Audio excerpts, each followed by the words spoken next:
കണ്ടാലും പാഠം പഠിക്കാത്ത ഒരു അധ്യായത്തിലേക്കാണ് ഇനി. തിരുവനന്തപുരം കാരറ്റിൽ അപകടാവസ്ഥയിലായ 2 സ്കൂൾ കെട്ടിടങ്ങളാണ് പൊളിക്കാൻ വൈകുന്നത്. കാരറ്റ് ദേവസ്വം ബോർഡ് ഹൈസ്കൂളിലെ ഈ പഴയ കെട്ടിടങ്ങൾ ഏത് നിമിഷവും നിലം പൊത്തും എന്ന അവസ്ഥയിലാണ്. കെട്ടിടം പൊളിക്കാനുള്ള അനുമതി തിരുവിതാംകൂർ ദേവസ്വം ബോർഡ് വൈകിപ്പിക്കുന്നു എന്നാണ് ആക്ഷേപം. അലക്സ് മുഹമ്മദ് തയ്യാറാക്കിയ റിപ്പോർട്ടിലേക്കാണ് ഇനി. തിരുവനന്തപുരം അട്ടക്കുളങ്ങരയിലാണ് കഴിഞ്ഞ ദിവസം സ്കൂൾ കെട്ടിടത്തോട് ചേർന്നുള്ള SSKയുടെ ജില്ലാ ഓഫീസ് കെട്ടിടം തകർന്നു വീണത്.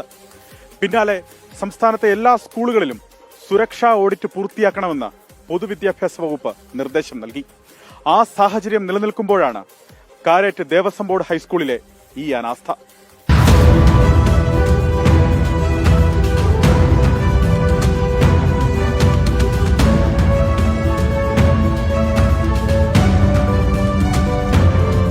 കാരറ്റ് ദേവസ്വം ബോർഡ് ഹൈസ്കൂളിലെ പഴയ 2 കെട്ടിടങ്ങളാണ് അപകടാവസ്ഥയിലുള്ളത്. 1950 ആരംഭിച്ച സ്കൂളിൽ അന്നു നിർമ്മിച്ച ഓടിട്ട കെട്ടിടങ്ങളാണിവ.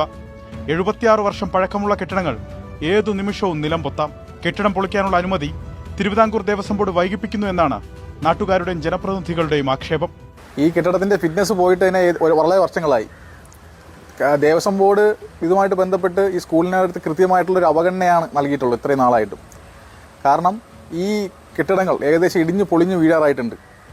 ഇത് കുട്ടികളുടെ ദേഹത്തോട്ട് മറിഞ്ഞു വീണ് ഒരു വലിയൊരു ദുരന്തം ഉണ്ടാകുമ്പോൾ മാത്രമേ നമ്മുടെ അധികാരികൾ കണ്ണു തുറക്കുള്ളൂ എന്നുള്ളൊരു വസ്തുതയാണ് നിലവിലുള്ളത്. അധ്യയന വർഷാരംഭത്തിനു മുന്നേ മറ്റു കെട്ടിടങ്ങളിൽ പേരിനു മാത്രമുള്ള അറ്റകുറ്റപ്പണികൾ മാത്രമാണ് നടത്തിയത്.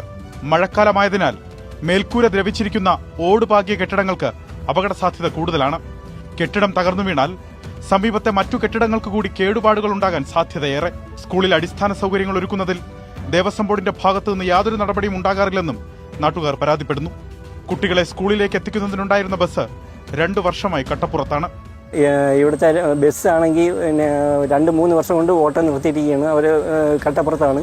അത് എത്രയും പെട്ടെന്ന് ദേവസ്വം ബോർഡ് എന്തെങ്കിലും നടപടി സ്വീകരിക്കണമെന്ന് അപേക്ഷിച്ചിരുന്നു. കുട്ടികളെല്ലാം നടന്നാണ് വരുന്നത് ഈ പെരുമഴയെത്തും.